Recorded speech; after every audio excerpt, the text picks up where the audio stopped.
Thank you. So I don't have a really cool dancing stories.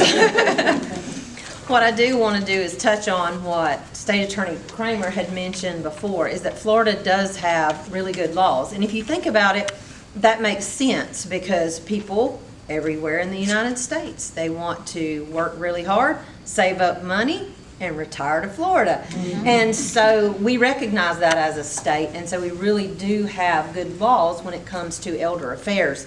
Some of the new things that have come out recently are going to be your exploitation injunctions. And so if you feel that you're being exploited, or if you notice a friend, a lot of times that's going to be from somebody within your family. That may not be something that you want to think about, maybe not somebody from the outside, but you see someone within a family that's exploiting an elder and adult.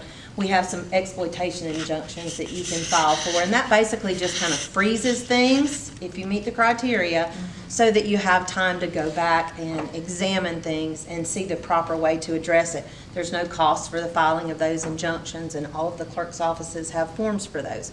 We have really good guardianship laws, and so he mentioned that.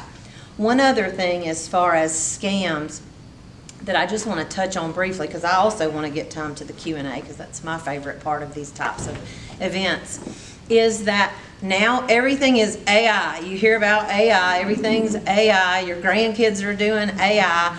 I literally am in the middle of an AI course right now, so I'm trying to understand what AI is and how it works so that I can be a better judge in the courtroom and figuring out some of these AI scams.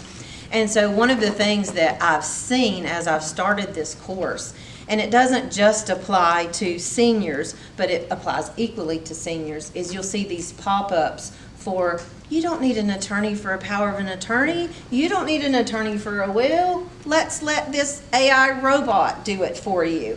And so I've actually seen some forms that have been filed in court in Dixie County, and it says, you know, Florida courts family law approved form, and I'm looking at the footer, and I'm like, I've been looking at these forms for 12 years, and I've never seen one that looks like this.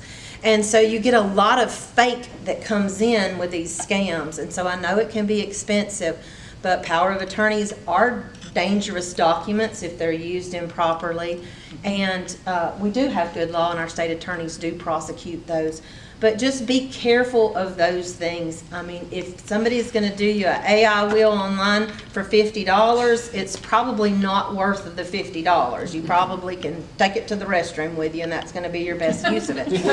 And so just be very careful with the pop-ups when you are on your phone for these documents, because it's very important.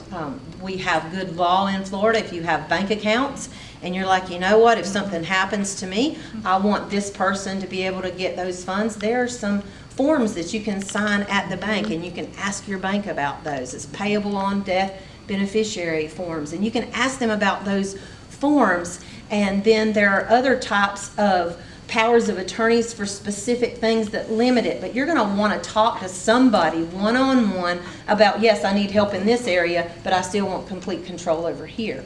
And so make sure that you don't get sucked into the, you know, the little pop-up chats about, oh, do you need a will, and do you need a power of attorney, and asking you these personal questions, because they are going on the dark web and stealing your information and using it improperly.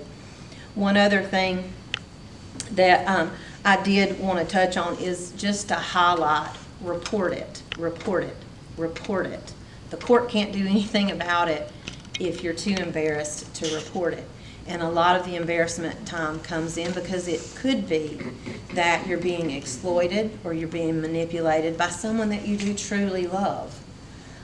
So make sure that if you have a church that you're engaged with, that you're speaking to your pastor about it, garner some support from friends that you have, and things can be done discreetly to get things stopped through law enforcement intervention at times, but just report it. It can't be addressed if you don't report it, and if you don't understand it, don't do it. It's like a